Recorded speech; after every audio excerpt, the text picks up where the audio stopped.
Kailan pa ba marirealize ng partner mo kung gaano ka kahalaga? Baka ma-realize lang ng tao ang halaga mo kung hindi ka na maghahabol sa kanya.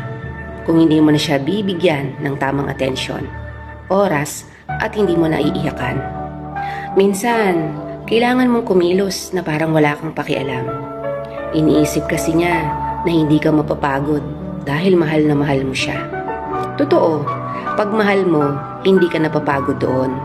Pero yung sakit na ipinaparamdam nila sa atin ang nagpapahina sa atin. Kung sino man ang nakakapanood nito, alam mo sa sarili mo kung gaano ka karapat-dapat. Kaya itigil mo na ang pagtutok sa taong hindi karapat-dapat sa iyo.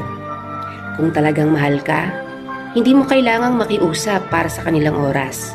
Kasi kung talagang gusto ka nila, buong puso nilang ibibigay.